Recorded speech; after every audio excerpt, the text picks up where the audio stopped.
Hello students, তোমাদের সবাইকে স্বাগত আমার চ্যানেলে। তোমাদের করাচ্ছিলাম প্রশ্নবিচিত্রার চ্যাপ্টার সমূহর কোয়েশ্চেন আনসার এবং প্রতিটা চ্যাপ্টার ধরে ধরে তোমাদেরকে করাচ্ছিলাম। তার মধ্যে আমাদের এখন চলছে অ্যালকোহল, ফেনল, ইথার এবং ইথারের ফার্স্ট পার্ট অলরেডি আপলোড করা হয়ে গেছে। আজকে সেকেন্ড পার্ট করব আর কোয়েশ্চেন নাম্বার 7 অবধি আপলোড করেছিলাম। আজকে স্টার্ট করছি কোয়েশ্চেন নাম্বার 8 থেকে। তো চলো দেখি কোয়েশ্চেন নাম্বার 8 কি বলেছে। সমমোলার পরিমাণ ইথানল এবং মিথানল। তাহলে সমমোলার পরিমাণ বলেছে ইথানল এবং মিথানলকে গাঢ় H2SO4 সহ। তাহলে আমি কি করব, প্রথমে আমি 2 মোল ইথানল নিলাম, তারপরে আমি আবার 2 মোল মিথানল নেব, তারপরে আমি আবার একটা ইথানল একটা মিথানল নিয়ে আমি এটা করব। ঠিক আছে, তো প্রথমে আমি জল বের করে নিচ্ছি। গাঢ় H2SO4 দিচ্ছি মানে কি, গাঢ় H2SO4 গাঢ় H2SO4 দিচ্ছি মানে জল বেরিয়ে যাবে। তাহলে কি পাবো, CH3 CH2O CH2 CH3 এটা পাচ্ছি। ঠিক আছে, এই যে এই জলটা চলে গেল, ধরো এটা নেই এখানে, এটা গায়েব, তাহলে CH3 CH2O CH2 CH3। ওকে, এটা পাবো। আরেকটা কি পাবো, এবার আমি একটা মিথানল নিচ্ছি আর একটাও মিথানল নিচ্ছি, আর দেখতেই পাচ্ছ আমি এটাকে ঘুরিয়ে লিখছি যাতে জল বের করাটা সুন্দরভাবে দেখাতে পারি। ঠিক আছে, তাহলে এটাও গাঢ় H2SO4 দিলে কি হবে, জল বেরিয়ে যাবে, দিয়ে আমরা কি পাবো। আচ্ছা, এটার নামটা একটু লিখে দিই, ডাই ইথাইল ইথার। ঠিক আছে, এই যে দুটো ইথাইল আছে তাই ডাই ইথাইল ইথার। তাহলে এটার ক্ষেত্রে কি পাবো, CH3O CH3, দুটো মিথাইল, তার মানে পাবো ডাই মিথাইল ইথার, এটা পাবো। এবার আরেকটা লাস্ট নেব, সেটা হচ্ছে একটা নেব মিথানল আর একটা নেব ইথানল। তো চলো দেখি এটাতে আমরা কি পাই। জলটা বের করে দিচ্ছি, তাহলে এটার ক্ষেত্রে আমরা কি পাবো, মিথাইল ইথাইল মিথাইল ইথার। ঠিক আছে, কেন লিখলাম ইথাইল মিথাইল ইথার, কারণ হচ্ছে আমাদের ABCD অনুযায়ী নামকরণটা লিখতে হবে, তার জন্য এর নাম কি হলো ইথাইল মিথাইল ইথার।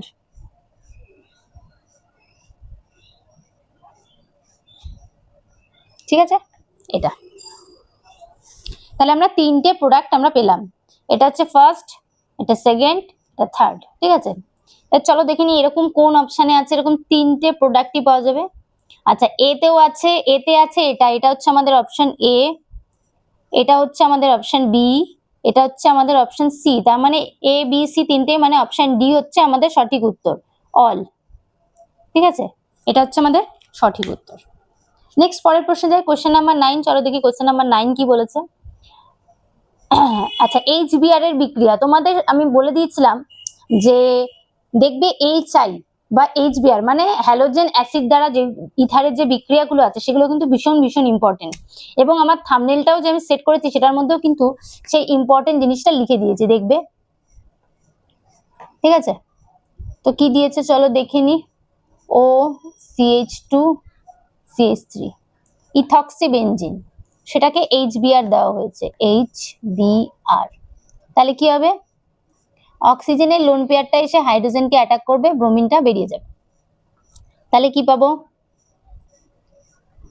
এখানটায় যেমন ছিল বেনজিন তেমনও যাবে, অক্সিজেন কার সাথে জুড়েছে, হাইড্রোজেনের সাথে, হাইড্রোজেনের সাথে জুড়ে দিলাম। CH2 CH3 যেমন ছিল রয়ে গেল, আর অক্সিজেনের মাথায় কি হবে, প্লাস চার্জ হবে। কেন, তখন অক্সিজেন হাইড্রোজেনকে ইলেকট্রন দিয়ে দিয়েছে, তাই জন্য ওর কমে গেছে, তাই কমে যাওয়ার জন্য আমরা প্লাস চার্জ দিলাম। নেক্সট, এবার বিষয়টা হচ্ছে কোন দিক থেকে বন্ডটা ব্রেক হবে, বন্ডটা হয় এই বন্ডটা ব্রেক হবে অথবা এই বন্ডটা, কি ব্যাপার আমার সব পেনের কালি শেষ হয়ে যাচ্ছে, হয় এই বন্ডটা ব্রেক হবে অথবা এই বন্ডটা ব্রেক হবে, যে কোনো একটা বন্ড ব্রেক হবে, দিয়ে OH-টাকে নিউট্রাল করতে হবে আমাকে। ঠিক আছে, তো বন্ড কোনটা ব্রেক হবে, ব্রেক হবে এইটা, এটা কিন্তু ব্রেক হবে না। কেন ব্রেক হবে না, এটা একটু সাইডে দেখিয়ে দিই তোমাদেরকে। দেখো, বেনজিন নিলাম, OCH2 CH3, এই বন্ডটাকে যদি আমি ব্রেক করি তাহলে কেমন হচ্ছে, এর মাথায় পজিটিভ চার্জ হচ্ছে না এই বেনজিনের মাথায়।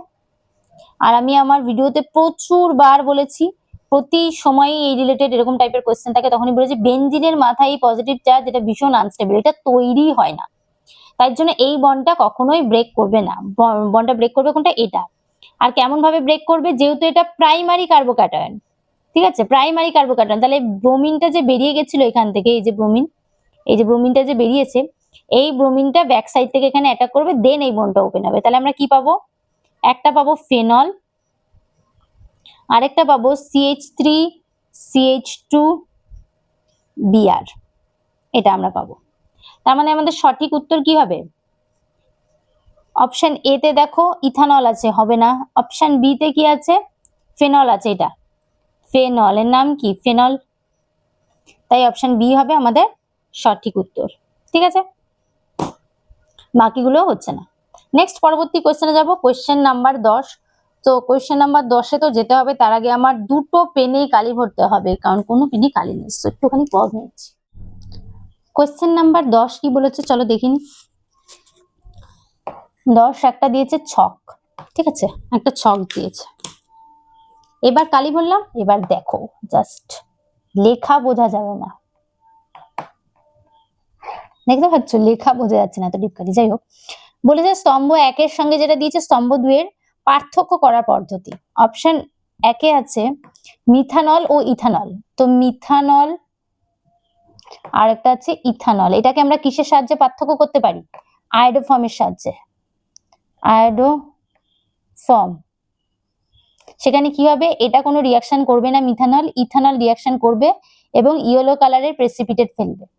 আমরা কিভাবে জেনেছি এটা? ইথানলই একমাত্র প্রাইমারি অ্যালকোহল যেটা আয়োডোফর্ম বিক্রিয়া সাড়া দেয় এবং হলুদ রঙের অধক্ষেপ করে। ঠিক আছে, তাই 1-এর সাথে আমাদের কোন অপশনটা হচ্ছে? Option C. 2-এর সাথে আমাদের কোনটা হচ্ছে?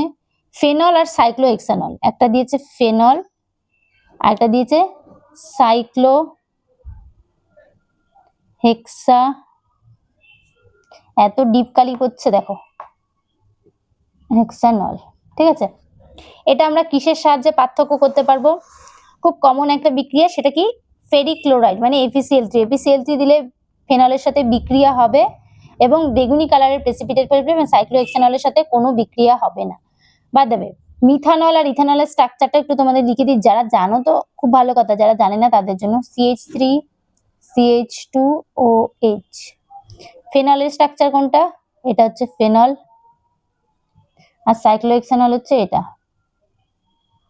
মাঝখানে বেঞ্জিনিং এর মাঝখানে কিছু থাকবে না। সো 2-এর সাথে আমাদের উত্তর কি হলো? ডি। নেক্সট 3-এ যাই। 3 কি বলেছে চলো দেখি। এন বিউটাইল অ্যালকোহল, CH3CH2CH2CH2OH, যেটার নাম হচ্ছে এন বিউটাইল অ্যালকোহল। আরেকটা দিয়েছে টার্ট বিউটাইল অ্যালকোহল, মানে হচ্ছে এটা। এই দুটোকে আমি কিসের মাধ্যমে পার্থক্য করতে পারবো? সেটা কি হবে? লুকাস বিকারক। লুকাস বিকারক কি করে করব? লুকাস বিকারক দিলে প্রাইমারি অ্যালকোহল স্বচ্ছ থেকে যায়, আর এটা সঙ্গে সঙ্গে ঘোলাটে হয়ে যায়। সঙ্গে সঙ্গে, যেহেতু এটা 3 ডিগ্রি অ্যালকোহল আর এটা 1 ডিগ্রি অ্যালকোহল, তাই হয়। আর বলে দিয়েছি এই বছর কিন্তু লুকাস বিকারক ভেরি ভেরি ইম্পর্টেন্ট। ঠিক আছে, নেক্সট 4-এ যাব। 4 কি বলেছে? ইথানল এবং ডাইথাইল ইথার মানে CH3CH2OH, তার সঙ্গে ডাই ইথাইল ইথার মানে CH3CH2OCH2CH3। এই যে ডাই ইথাইল মানে দুখানা ইথাইল গ্রুপ, ইথার। এটা হচ্ছে ইথানল। তাহলে এটা কি পড়ে আছে আমাদের? সোডিয়াম ধাতু। সোডিয়াম দিলে কি হয়? এটার উৎপন্ন হয় CH3CH2ONA, এটা উৎপন্ন হয়, আর এটার ক্ষেত্রে কোনো রিয়াকশন হয় না। তার জন্য 4-এর সাথে আমাদের কি উত্তর হয়েছে? অপশন বি, আর এটার সাথে হচ্ছে অপশন এ। চলো দেখে নি এটা কোন অপশনে আছে। 1-এর সাথে সি, 2-এর সাথে ডি, 3-এর সাথে এ এবং 4-এর সাথে বি, অপশন এ তে আছে। সো অপশন এ হচ্ছে আমাদের সঠিক উত্তর। আশা করি বোঝাতে পারলাম, আর খুব ডিটেলসে কিন্তু তোমাদেরকে বোঝাচ্ছি। যারা বুঝতে পারছো না অবশ্যই কমেন্ট করো যে কোথায় কি সমস্যা হচ্ছে, আমি চেষ্টা করব পরের ভিডিওতে সেগুলো আরো ডিটেলসে বলার। ঠিক আছে, নেক্সট পরের কোশ্চেন যাই। কোশ্চেন নাম্বার 11, চলো দেখি 11 কি বলেছে। ইথার প্রস্তুত করা হয় কিভাবে জানতে চেয়েছে। কালি এত ডিপ এখন যে লিখতেই পাচ্ছি না, মনে হচ্ছে গড়গড় করে কালি বেরিয়ে যাবে। ইথার প্রস্তুত করা হয়, অপশন এ বলেছে অ্যাসিডের নির্দন দ্বারা। অ্যাসিডের নিরুদন দ্বারা। নিরুদন মানে কি? জল বের করা। অ্যাসিডের নিরুদন দ্বারা কি হয়? জল বেরোয়, এটা তো বললাম। তো একটা এক্সাম্পল দিয়ে দেখিয়ে দিই তোমাদের অ্যাসিডের নিরুদনে কি উৎপন্ন হয়। CH3COOH, আবার একটা অ্যাসিড নিলাম, অ্যাসিটিক অ্যাসিডই নিচ্ছি দুটোই। এবার এটা থেকে আমি জল বের করছি, ঠিক আছে? জল বের করলাম, তাহলে কি উৎপন্ন হবে? CH3COOCOCH3, মানে একটা অ্যানহাইড্রাইড উৎপন্ন হবে। নিরুদন মানে জল বের করা। এটা আমি ধরে নাও P2O5 হিট দিয়েছি, এটা দিয়েও আমি জল বের করতে পারি, ঠিক আছে?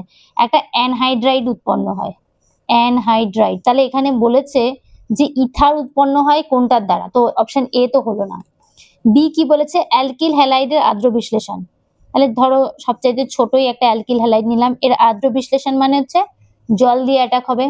তো জল দিয়ে অ্যাটাক হলে কেমন হবে? SN2 অ্যাটাক, ব্যাক সাইড থেকে অ্যাটাক করবে, ব্রোমিন বেরিয়ে যাবে, আমাদের কি উৎপন্ন হবে? একটা অ্যালকোহল উৎপন্ন হবে, ঠিক আছে? একেবারে H+ ত্যাগ করেই আমি বললাম। আর যদি মনে হয় যে না আমি পারবো না, তাহলে তাদের জন্য আরো ডিটেলসে, একদম ডিটেলসে করে দিই। এটা গিয়ে অক্সিজেনটা গিয়ে কার্বনে অ্যাটাক করেছে, যে কার্বনের সাথে বন্ড হয়েছে, ঠিক আছে? দেন তাহলে কি হয়ে গেল? OH2+ হয়ে গেল। এবার এই হাইড্রোজেনটা H+টাকে, এই হাইড্রোজেন কি করবে? বেরিয়ে যাবে, H+ ছাড়বে, মানে CH3CH2OH উৎপন্ন হবে, -H+ হয়ে, ঠিক আছে? তাহলে একটা অ্যালকোহল উৎপন্ন করছে। সো বিও আমাদের উত্তর কিন্তু হয়নি। সি কি আছে? সি বলেছে অ্যালকোহলের ডিহাইড্রোজেনেশন, মানে ধরো আমি প্রাইমারি অ্যালকোহল নিলাম, প্রাইমারি অ্যালকোহলের ডিহাইড্রোজেনেশন মানে হাইড্রোজেন বেরিয়ে গেলে উৎপন্ন হয় CH3COH, একটা অ্যালডিহাইড উৎপন্ন হয়। আর যদি আমি একটা 2 ডিগ্রি অ্যালকোহল নিতাম, তাহলে কি হতো? CH3COCH3 হতো। এটা মেইনলি হয় হচ্ছে কপার হিট দিলে, ঠিক আছে? এগুলো, এই বিক্রিয়াগুলো হয়, হাইড্রোজেন বেরিয়ে যায়, ঠিক আছে? ডিহাইড্রোজেনেশন হয় কপার হিট দিলে। সো এটাও আমাদের উত্তর হচ্ছে না। ডি কি বলেছে? ডি বলেছে অ্যালকোহলের নিরুদন দ্বারা, ঠিক আছে? অ্যালকোহলের নিরুদন। তো CH3CH2OH প্লাস আবার একটা অ্যালকোহল নাও, ইথানলই নিয়েছি আমি দুটোই, ঠিক আছে? সেই দুটো থেকে আমি জল বের করছি। জল বের করলে আমি কি পাবো? নিরুদন বলেছে কিন্তু, অ্যালকোহলের নিরুদন, তার জন্য জল বের করছি। তাহলে একটা ইথার পাবো। তাহলে কোনটা আমাদের উত্তর হলো? অপশন ডি হলো আমাদের উত্তর। এটা কি পেলাম? ডাই ইথাইল ইথার, ঠিক আছে? অপশন ডি হলো আমাদের সঠিক উত্তর। প্রতিটা অপশন ডিটেলে এক্সপ্লেন করলাম, যে কোনটা হলো, কোনটা হলো না, কোনটার ক্ষেত্রে কি উৎপন্ন হয়, কোনটার ক্ষেত্রে কি উৎপন্ন হয় না, সবটা ডিটেলসে বলেছি। নেক্সট 12তে যাই, চলো দেখি 12 কি বলেছে। বলেছে ডাই ইথারকে বায়ু এবং আলোকে উন্মুক্ত করলে কোন যৌগ উৎপন্ন হবে? খুব ভালো একটা কোয়েশ্চেন, ঠিক আছে? আর দেখো HS 2013 সালে কিন্তু অলরেডি কোয়েশ্চেনটা এসে গেছে, বুঝতে পারছো তো? তাহলে কোয়েশ্চেনের লেভেলটা কেমন, এটা কিন্তু তোমরা বইতে পাবে না, ঠিক আছে? CH3CH2OCH2CH3 এটা আছে, এই হাইড্রোজেনটাকে আমি এভাবে লিখছি। তার রিজন আছে, এখনই দেখিয়ে দেবো কেন। কারণ বায়ুতে O2 উপস্থিতিতে বলেছে, ঠিক আছে? O double bond O, O2 উপস্থিতিতে H নিউ, আলোতে হয় বিক্রিয়াটা। আর আলোতে হচ্ছে মানে এটা আছে মানে কি? ফ্রি রেডিক্যাল মেকানিজম হয়, ফ্রি রেডিক্যাল মেকানিজম, ঠিক আছে? সো ফ্রি রেডিক্যাল মেকানিজমে কি হয়? যে ফ্রি শুক অ্যারো হয়। কেমন? প্রথমে আমি এটাকে ব্রেক করছি হাফ অ্যারো করে, ঠিক আছে? এই ব্রেক হলো, তাহলে আমি কি পাবো? CH3, আমি স্টেপ বাই স্টেপ ভেঙে ভেঙে করছি, নাহলে বুঝতে পারবে না তোমরা। এখানে একটা ডট হবে আর একটা হাইড্রোজেন ডট হবে, তাই তো? Plus hydrogen dot. যে অক্সিজেনটা আছে এটাকেও আমি ফ্রি শুক অ্যারোতে ব্রেক করছি, তাহলে কি পাবো? O ডট O ডট, ঠিক আছে? এগুলো হচ্ছে কেমন, একটু বড় করে দেখাই, কোনো ছোট লাগছে বলে, এইরকম যাবে অ্যারোগুলো, এইরকম, ঠিক আছে? হাফ অ্যারো যাবে। এবার কি হবে? এই অক্সিজেনটার সাথে এটা মিলবে, ঠিক আছে? তাহলে কি উৎপন্ন হবে আমাদের? এবার এটা কেন তৈরি হলো? কারণ এই যে এটার সাথে এটা রেজোনেন্স করতে পারবে রেডিক্যালের মাধ্যমে, তাই জন্য কিন্তু এই কার্বনের হাইড্রোজেনটা নিয়েছি, এই কার্বনের হাইড্রোজেন নিয়ে নি। এটাও তোমাদের বুঝতে হবে যে কোন কার্বনের হাইড্রোজেন নিচ্ছি এবং কেন নিচ্ছি। এই কার্বনের হাইড্রোজেনটা নিলে এটার সাথে রেজোনেন্সে পার্টিসিপেট করবে, এটা স্টেবল, প্লাস এটা 2 ডিগ্রি, 2 ডিগ্রি রেডিক্যাল, ঠিক আছে? এটা হচ্ছে 2 ডিগ্রি রেডিক্যাল, ঠিক আছে? তার জন্য এই কার্বনের হাইড্রোজেনটা নিয়েছি, এই কার্বনের হাইড্রোজেনটা কিন্তু নিয়ে নিই। এবার কি করবে? এই কার্বনের হাইড্রোজেনটা সুন্দর অক্সিজেনের সাথে বন্ড করবে, তাহলে কি উৎপন্ন হবে? এগুলো এক স্টেপেও করা যায়, কিন্তু আমি চাইছি তোমরা ফ্রি রেডিক্যাল মেকানিজমটা ভালো করে শেখো, কারণ অনেকে আছে ফ্রি রেডিক্যাল মেকানিজম পারে না, অনেক স্টুডেন্টদেরই একটু সমস্যা হয়। এবার ও ডটটা রয়ে গেছে কিন্তু এখানে কিন্তু এই ও ডট, এই ডট আর এই ডট মিলে একটা বন্ধন হয়েছে, এই যে সিএইচ বন্ধন ও হয়েছে, আরো একটা হাইড্রোজেন পড়ে আছে না এইচ ডট, সেইটা আর এটা মিলে আবার বন্ধন করবে। ও তো ফ্রি ঘুরে বেড়াবে না, তাই জন্য ওটার সাথে বন্ধন করবে। দ্বিতীয় কি উৎপন্ন হচ্ছে? ও ও এইচ, এটা উৎপন্ন হচ্ছে। তো চলো দেখে নি এটা কোনো অপশনে আছে কিনা। অপশন এ তে আছে, সো অপশন এ হচ্ছে আমাদের সঠিক উত্তর। ওকে, খুব সুন্দরভাবে ফ্রি রেডিক্যাল মেকানিজমটা তোমাদের দেখিয়ে দিলাম। তো নেক্সট পরের প্রশ্নে যাই, কোয়েশ্চেন নাম্বার 13।